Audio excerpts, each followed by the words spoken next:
Hey there, everybody. Welcome back with the Plat. Purplatypus is the name, and that's right. Multiple videos in 1 week. What? Is Plat on the wagon again, or is it off the wagon? Point is, I'm making videos.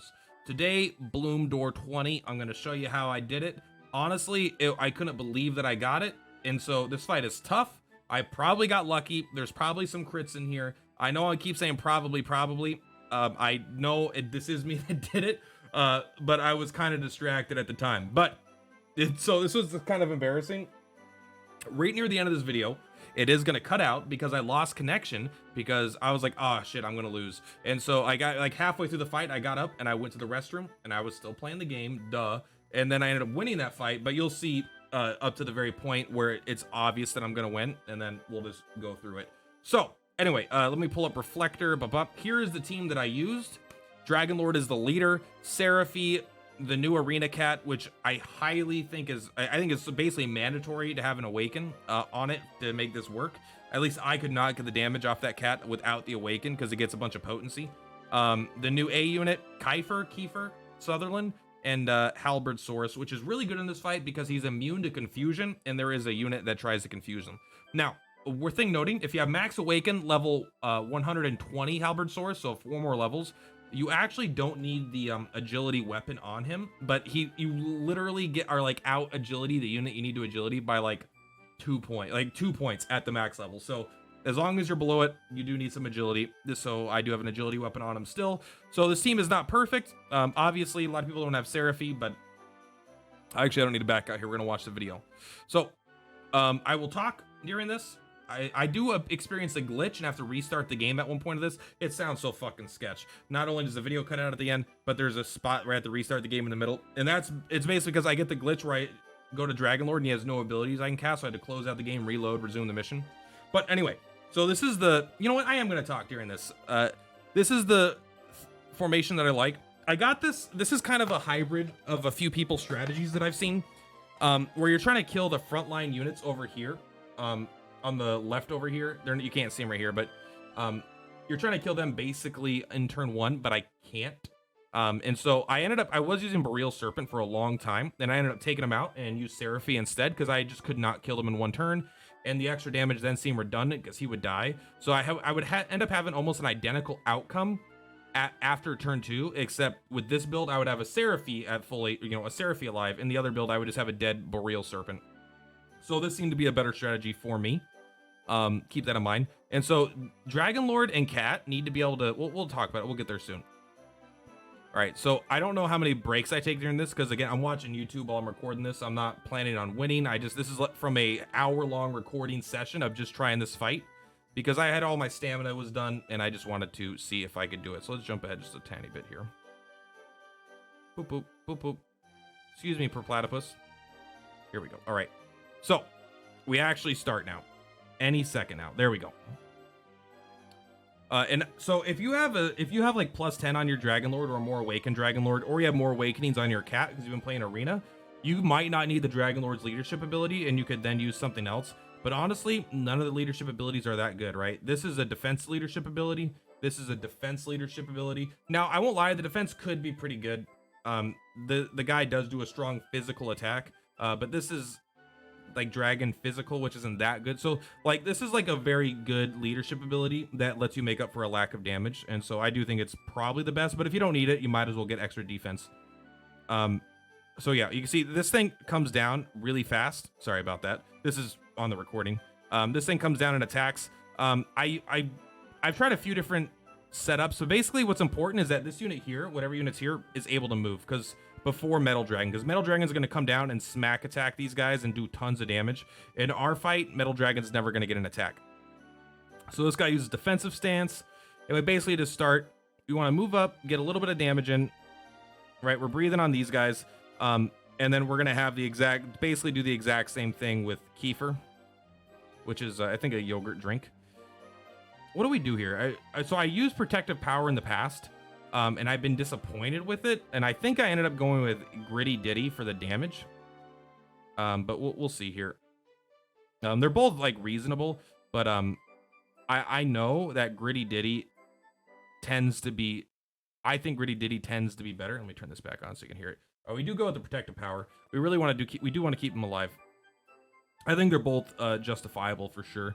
I don't really think it'll affect the outcome of the fight too much. All right, but here's the big part. Dragon Lord and Cat are both going to come down here, and they are going to use their big old frizzy dizzies on these guys. And so you want to be able to kill this guy in one turn. And now I did get a crit there. And so this is the part that's going to be curious to me. You don't need that crit there. Because Dragon Lord can come kill him. And now, this is where, do I decide to keep Dragon Lord down there for the sake of the YouTube video? Because I'm like, all right, if I'm going to win, I don't want to win and then have to rely on a crit. Because that used to be my thing, is like, crits would be garbage. So look, I move down here. Do I do it? I think I do it, actually, because you don't want to go up and attack these guys because you'll just die anyway. So it's honestly, like, not even a good crit. It's, like, strictly negative. Like, I can come over here and I could do Dark Pillar, right? But I can't kill those guys, so I'm likely just to die anyway, I think. And so I think I decide against doing anything and just kind of throwing away the turn. Because this guy was supposed to finish off the dragon. And we'll see how this happens here. You can tell I'm contemplating with myself here. I'm thinking, like, all right, is this what I want to do? God, because I want to win. I've been doing this for over an hour, right? And I've gotten close, but never that close. And so getting a good early crit made me feel like this was a blessed run, but I was like, all right, it's actually kind of worthless. So this guy attacks, he does almost nothing. Seraphie is going to help him out. The Seed Fever is very good. A lot of RNG with Seed Fever, but it is just very good. So Seraphie gets really hurt here. So you want to be careful not to get her in range of this guy before of Metal Dragon before your two casters have a chance to kill it. Also, it's very easy just for her to die in general, so you want to keep her safe. It's very easy for her to die. And so I do a double move here. So normally this move would be able to kill both of them if I brought in a physical damage dealer instead of a Seraphie. But if you come down here and you breath, you could hit all three of these units, and then you could have Kiefer come up here and kill both of these units. So it basically works out to be effectively the same. I think it takes one more action, but you end up with a full life Seraphie. And so I figured that was not full life, sorry, but, you know, a Seraphie with on your team. As long as you don't get her killed here, I think it's good. Whoa! Sorry about that. Quick cut. Anyway, we are back. So the camera's in the wrong spot. I actually had the wrong run pulled up. That's my bad. But everything's the same up until this point. I just made a dumb move here. I accidentally moved Seraphie over here. And that made the Metal Dragon come down and kill her. So the only difference, the run's exactly the same. The guy is dead, blah, blah, blah. Everything's identical.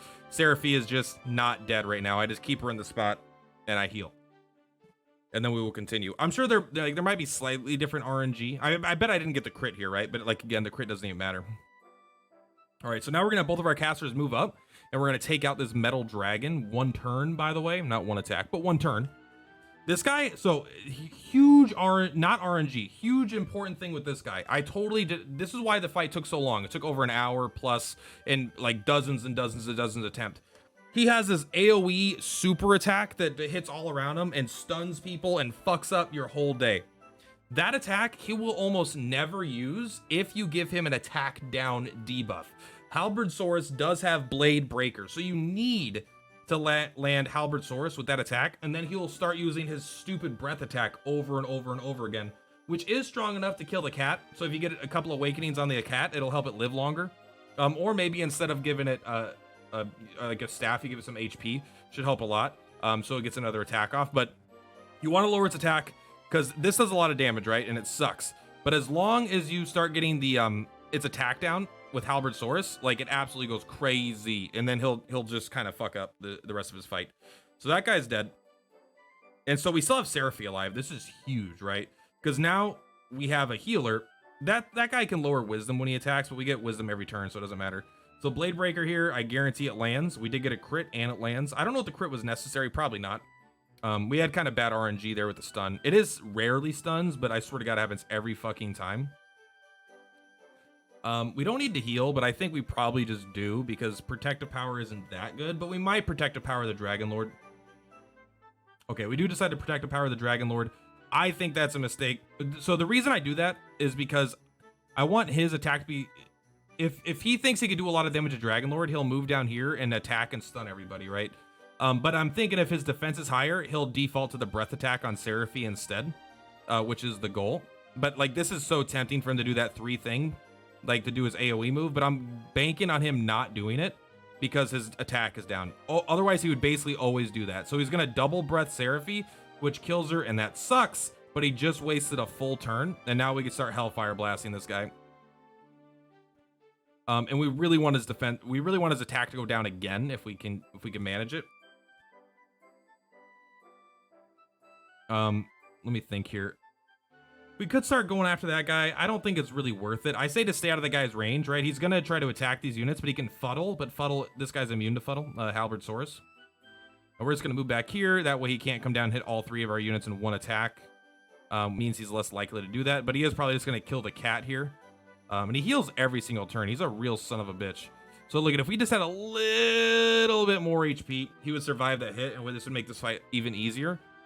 But I think we just ultimate here, and then we just are really hoping. We're right now, I'm just like, oh shit, are we gonna do it? Are we gonna do it? Are we gonna do it? Are we gonna do it? And yeah, we definitely get there. Like, look how much damage Dragonlord does. He's at 3 Awaken on mine, and he has a super staff equipped. And his super staff does give him like 11% potency, and the ability is at like +9, +10. It's like really good. I don't remember what I'm checking there for, honestly. I think I'm trying to see how much HP he has, and I'm like, all right, we got to get that damage in. The attack down isn't going to matter at this point, because that's what I was checking. I was checking to see how many turns of attack down he had left, and he had 2 turns left, so it wasn't going to expire. And so I was like, all right, just go for the damage here. Wham, bam, slam. The video's almost over, unfortunately, but you will see this guy die. Hellfire Burst gets the kill. And then, thank God it got the kill. Because right there, look at, this is where the video cuts out. It freezes. And I lose connection. You can see, yeah, it starts going here. But let's take a look if it goes any further. Nope. You get to see me playing Hearthstone. So let's come here. So you can see this guy dies. The only part of the fight that I have to highlight after this, here, I'll show you this. Blah, blah, blah. Hurry up, kill him. Kiefer is so fucking good, by the way. Like, he might be the best A unit in the game. I think he's better than Hellion, which is pretty crazy. All right, so right here the fight cuts out, which I'm just so happy that I got this. I was so stressed that I didn't get it and I had to redo this fight. But you can see after this, very easy, right? This guy's gonna either fuddle or attack him. I don't remember which one he does. It doesn't matter. It's irrelevantly low damage anyway. Dragonlord goes up, boom, boom, boom. Hellfire Blast, and even if he doesn't Hellfire Blast, he might Frizzle because he only has 2 movement, right? So he probably uses Frizzle. This guy uses his Breath. Kiefer comes up 1, 2, 3, and he uses his Slash, and this guy dies. So this is the end of the fight. I did take a picture of the victory screen. I think usually I do when it's a tough fight. But anyway, I know this video is fucking janky as shit. I apologize. The recording is janky as shit. I was frustrated because it was taking so long, and then I finally got it, and then it was fucked, and I don't want to record this fight again until next month if I don't have to. Anyway, guys, that is it. Purplatypus is Purplatypus. Hopefully this is enjoyable. Hopefully you understood what was going on. If at any point anything was confusing and you don't understand, please leave me a comment. I promise to do better about responding to my comments. I'll let you guys kind of know how the fight goes. You can always stop by the stream, and you can ask me questions about the fight as well. Anyway, guys, thank you so much. Purplatypus is Purplatypus. I will see you later. Peace out.